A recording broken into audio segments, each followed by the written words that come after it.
El cuaderno tenía las tapas quemadas por los bordes, pero las páginas centrales estaban intactas. Lo encontró la sobrina de un ingeniero retirado en mayo de 1998, durante el vaciado de un piso pequeño en el barrio de Trastevere, en Roma. El ingeniero acababa de morir a los 91 años, soltero, sin hijos, y la sobrina era la única pariente que se había encargado de cerrar la casa antes de venderla. Encontró el cuaderno en el segundo cajón de un escritorio, debajo de una pila de facturas eléctricas de los años 70 y un paquete sin abrir de cigarrillos rubios. El cuaderno medía aproximadamente 15 centímetros por 22. Tenía la cubierta de cartón marrón, gastada en las esquinas, con una mancha oscura en la parte de atrás, que parecía sangre seca, pero probablemente era café. Las tapas, como ya he dicho, estaban quemadas en los bordes, como si alguien hubiera intentado prenderle fuego desde fuera y luego, por alguna razón, hubiera apagado las llamas con la mano o con un paño húmedo. Dentro había 128 páginas escritas a lápiz, en una caligrafía pequeña y muy ordenada. Las primeras 32 páginas eran cálculos. Las siguientes 60 eran descripciones de un objeto que el autor llamaba, alternativamente, la nave grande o la primera. Las últimas 36 páginas eran lo más extraño. Empezaban con una fecha, 31 de mayo de 1944, y terminaban con una sola línea sin terminar. Si vuelven a preguntar por las planchas, diré que yo conocí el cuaderno porque la sobrina, sin saber qué hacer con él, lo donó en 2003 a una pequeña asociación local de patrimonio en Genzano di Roma. Genzano está al borde del cráter volcánico que contiene el lago Nemi. 12 años después, en 2015, esa asociación me llamó para pedirme que fuera a ver una serie de documentos que habían acumulado y que ningún archivo oficial había querido catalogar. El primero de los documentos que me pusieron sobre la mesa fue el cuaderno. La segunda cosa que me pusieron sobre la mesa fue una nota mecanografiada, sin firma, sin fecha, sin membrete, que la asociación había recibido en 2011 de un anciano que no quiso identificarse y que decía simplemente: el ingeniero del cuaderno se llamaba Guido Uccelli. No, se llamaba otro, el segundo ingeniero, el que estaba la noche del incendio. Antes de continuar conviene situar el lugar y los hechos básicos, porque sin eso, lo que el cuaderno dice no tiene ninguna fuerza. El lago Nemi es un lago volcánico de unos pocos kilómetros de diámetro, situado en las colinas albanas, al sur de Roma. Durante siglos, los pescadores locales hablaron de dos grandes formas oscuras en el fondo del lago. Decían que eran barcos. Los pescadores las llamaban las naves del demonio porque, cuando las redes se enganchaban en algo allá abajo, lo que subía a la superficie no eran peces sino fragmentos de madera vieja, clavos de bronce con la cabeza decorada, trozos de tubería de plomo con números grabados. Esto consta en relatos locales que se remontan al menos al siglo XV. En el XVI, un cardenal intentó un primer rescate con buzos de pulmón y los buzos arrancaron piezas de madera con las manos. En el XVII, un noble italiano contrató a constructores con pértigas largas. En el XIX, un grupo de ingleses intentó usar tornillos de buceo modernos. En todos los casos, parte de las naves se rompió, parte fue saqueada, parte se vendió y la mayor parte permaneció abajo. En 1928, el régimen fascista italiano decidió que las dos naves se sacarían enteras. La decisión fue de Mussolini personalmente. El método elegido, después de muchas discusiones técnicas, fue el más radical posible: vaciar parcialmente el lago. Entre 1928 y 1932 se excavó un canal hacia un valle adyacente, se instalaron bombas industriales y el nivel del agua se bajó casi 20 metros. En el lecho del cráter aparecieron las dos naves, intactas en gran parte, encajadas en el fango. La primera medía aproximadamente 73 metros de eslora, la segunda, alrededor de 70. Las dos pertenecían al emperador Calígula, primer siglo después de Cristo. Eran las naves ceremoniales más grandes de la antigüedad que jamás se hubieran recuperado. Esta parte es tierra pura, Está documentada en periódicos italianos de la época, en boletines oficiales, en fotografías que cualquiera puede consultar hoy. Las naves se trasladaron a un edificio construido especialmente para ellas en la orilla del lago, el Museo delle Navi Romane di Nemi, y se abrieron al público. La noche del 31 de mayo de 1944, durante la retirada alemana del frente del lago Albano ante el avance aliado, el museo ardió por completo. Las dos naves se perdieron. Lo que se conserva hoy son fragmentos pequeños guardados en cajas en una de las salas del museo reconstruido, mosaicos de suelo, algunos clavos, una pieza de bronce con cabeza de león, un ancla, trozos de plomo y dos modelos a escala reducida, hechos en los años 30 antes del incendio, que ahora ocupan el lugar donde las naves estuvieron, lo que la historiografía italiana posterior no ha terminado nunca de aclarar, lo que sigue siendo materia de disputa entre historiadores que no se ponen de acuerdo, es quién prendió el fuego esa noche. Las versiones se reparten en tres grupos. Una dice que fueron soldados alemanes en retirada, deliberadamente, como acto final.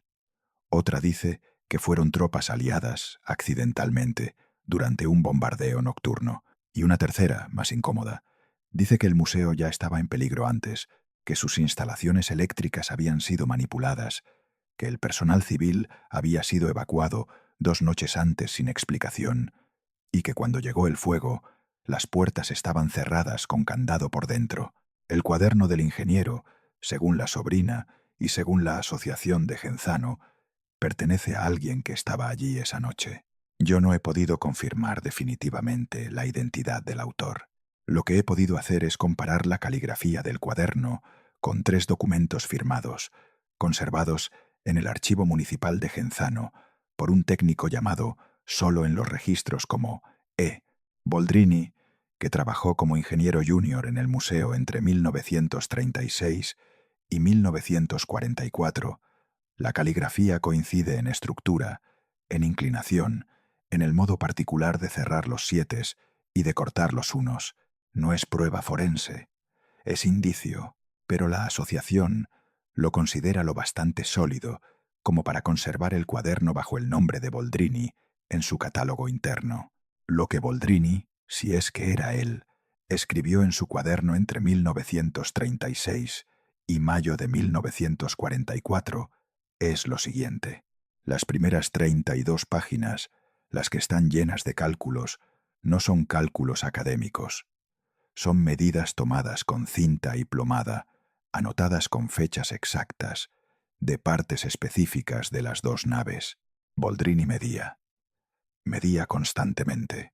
Medía las distancias entre las cuadernas de la primera nave, semana tras semana, y anotaba si habían cambiado.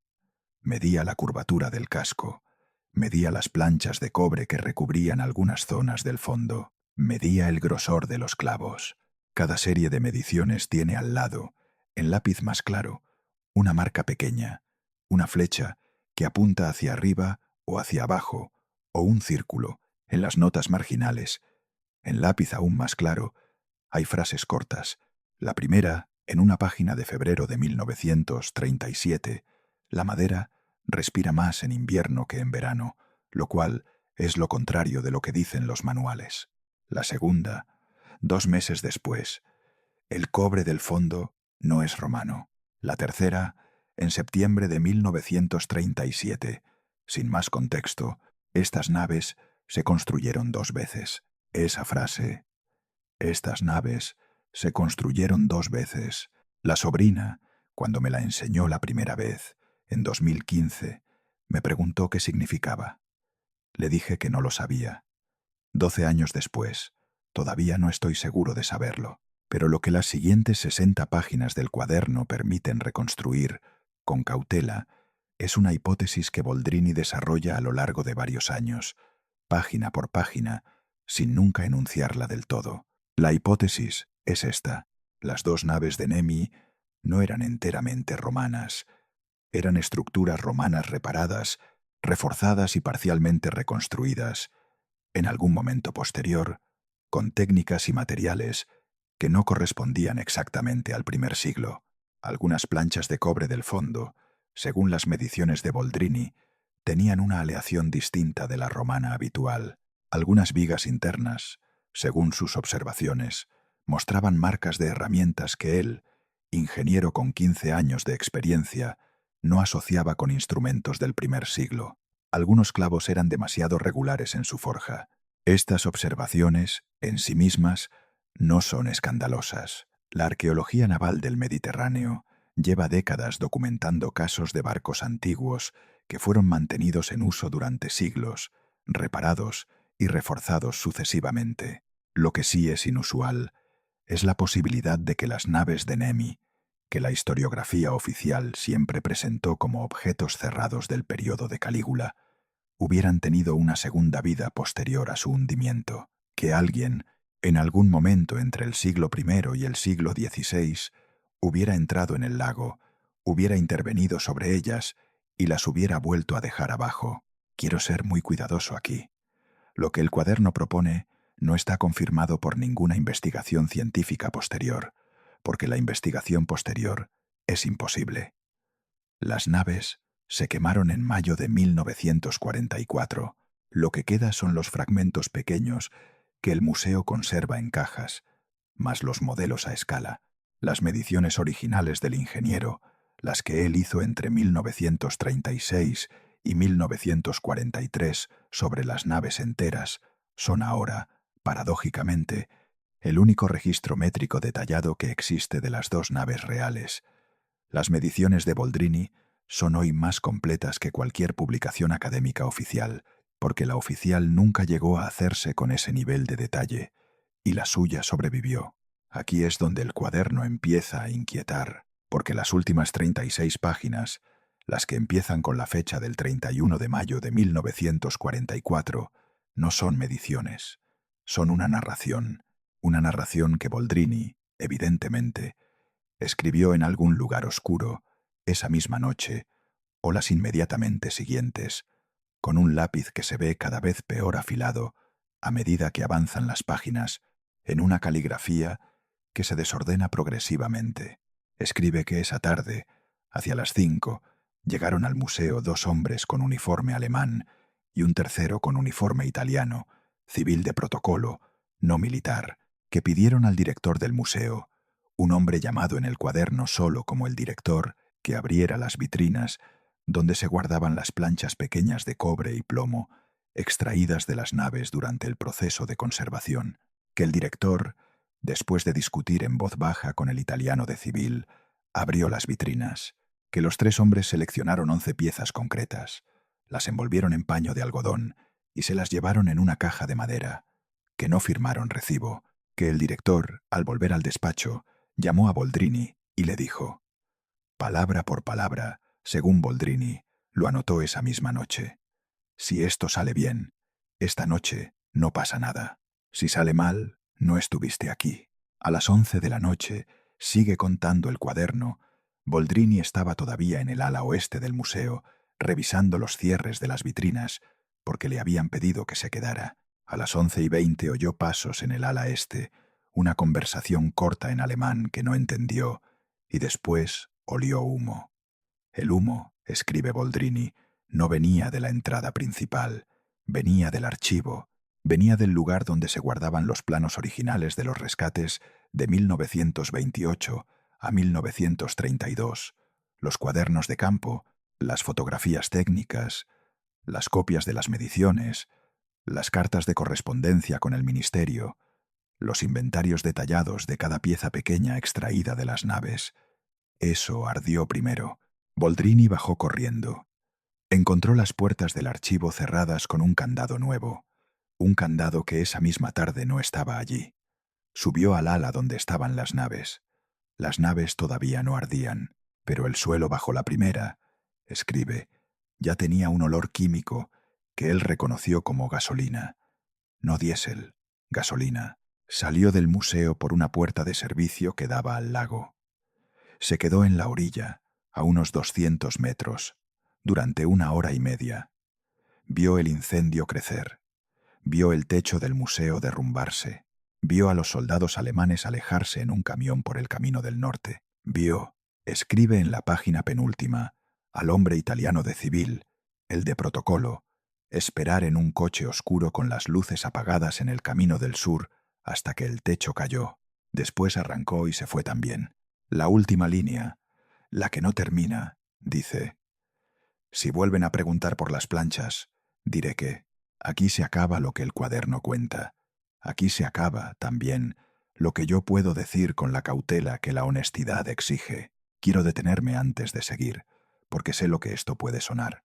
Puede sonar a leyenda, a invención de un ingeniero anciano que perdió la cabeza, a reconstrucción demasiado simétrica de una noche caótica de guerra. La explicación más simple, y conviene siempre probar primero la simple, es que el Museo de Nemi fue incendiado en mayo de 1944 por circunstancias confusas relacionadas con la retirada alemana del frente, que diversas piezas pequeñas se perdieron en el caos, y que un ingeniero junior, presente esa noche, escribió posteriormente un relato exagerado que mezclaba lo que vio con lo que imaginó. La hipótesis de las naves construidas dos veces puede haber sido un error de medición sistemático de Boldrini o una obsesión personal sin base.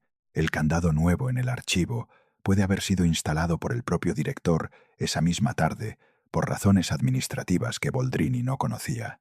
El olor a gasolina puede haber sido olor a combustible militar derramado durante la retirada, sin intención específica. Esa explicación funciona casi del todo. Solo deja sin resolver tres cosas.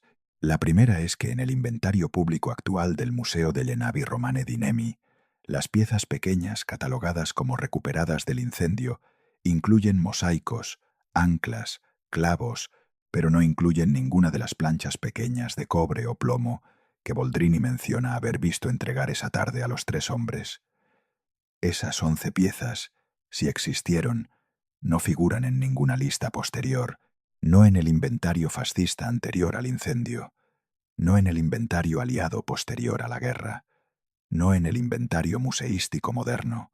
La segunda es que el archivo del museo, el ala donde Boldrini dice que el fuego empezó primero, fue efectivamente lo primero en arder, según consta en el informe oficial de la Brigada de Bomberos local, redactado 3 días después por un brigadista llamado Rinaldi.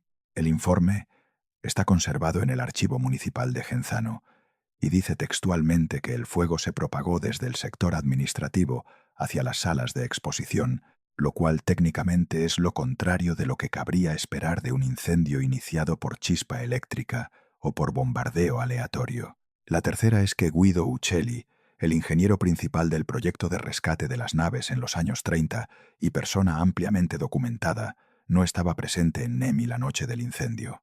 Estaba en Milán. Esto está documentado, y por tanto, si hubo un ingeniero allí esa noche, no era Uccelli, era alguien más, alguien junior, alguien cuyo nombre no aparece en los reportes oficiales. Esto no prueba el relato de Boldrini.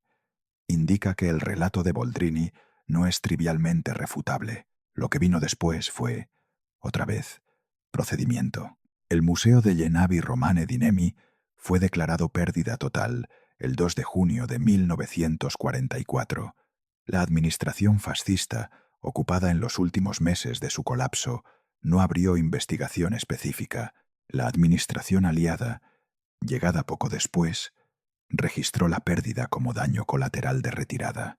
En 1953, casi una década más tarde, el gobierno italiano de posguerra reconstruyó el edificio del museo y comenzó a recolectar los fragmentos supervivientes.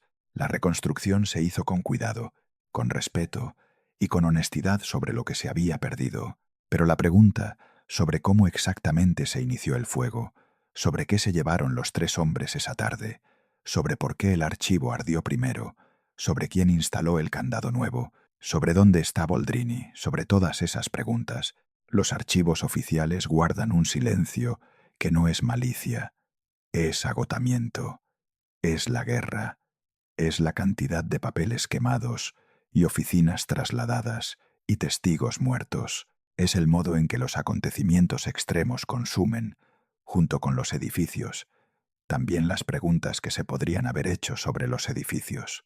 Boldrini, si era él, sobrevivió a la guerra. Vivió 54 años más, hasta 1998, en un piso pequeño de Trastevere, en Roma.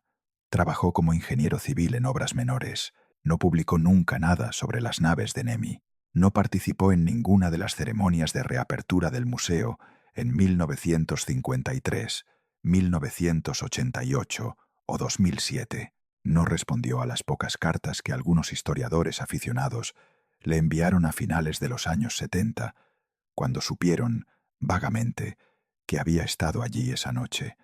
Vivió, escribió la sobrina cuando la entrevisté, como un hombre que llevaba algo dentro y no sabía dónde dejarlo. El cuaderno está hoy en una caja de cartón sin ácido en la sede de la Asociación de Genzano.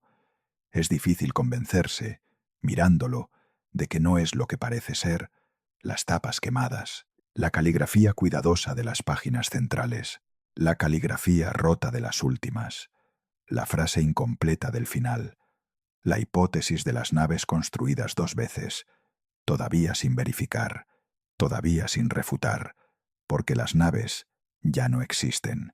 He pensado mucho en esto. Lo que creo, con la cautela que la investigación permite, es lo siguiente. Las 2 naves de Calígula fueron, casi con seguridad, lo que la historiografía oficial dice que fueron: barcos ceremoniales del primer siglo, recuperados del lago en 1932, mediante un proyecto de ingeniería extraordinario, instalados en un museo construido a tal efecto, y destruidos en mayo de 1944 por circunstancias relacionadas con la retirada militar alemana.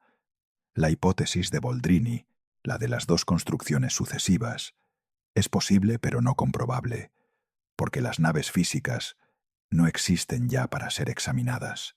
Lo que sí parece comprobable, por inferencia procedimental, es que esa última tarde antes del incendio, alguien retiró del museo un conjunto de piezas pequeñas que después no aparecieron en ningún inventario, y que el incendio empezó en el ala donde se guardaban los registros que habrían permitido reconstruir lo retirado.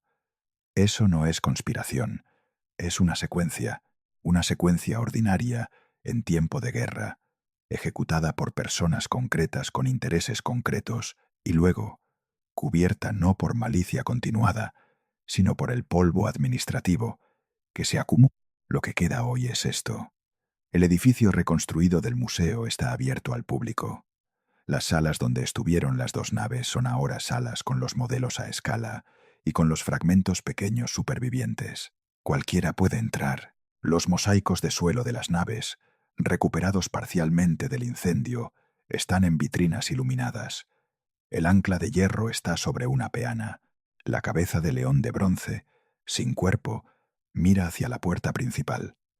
Los visitantes hacen fotos. Los guías cuentan la versión oficial. Nadie menciona a Boldrini porque nadie sabe que existió. El cuaderno con las tapas quemadas sigue en Genzano, en una caja de cartón sin ácido, sobre un estante metálico en una habitación pequeña, al lado de la cocina de la sede de la asociación. La asociación no tiene presupuesto para digitalizarlo. La asociación no tiene contactos en los archivos oficiales para hacerlo catalogar. La asociación tiene una mujer mayor que abre la sede los martes por la tarde y los sábados por la mañana, y que enseña el cuaderno a cualquiera que pregunte por él. Casi nadie pregunta. Las 11 planchas que los 3 hombres se llevaron esa tarde, si existieron, podrían estar hoy en una colección privada en cualquier ciudad de Europa, sin etiqueta, descritas como fragmentos romanos sin procedencia. Podrían estar en un sótano de un museo distinto, mal catalogadas, archivadas bajo un epígrafe genérico. Podrían haber sido fundidas en algún momento de los años 40 para recuperar el metal. No lo sabemos, no lo vamos a saber. Lo que sí sabemos es que el lago Nemi sigue allí, más profundo ahora que en 1932, porque el canal se cerró y el agua volvió a subir.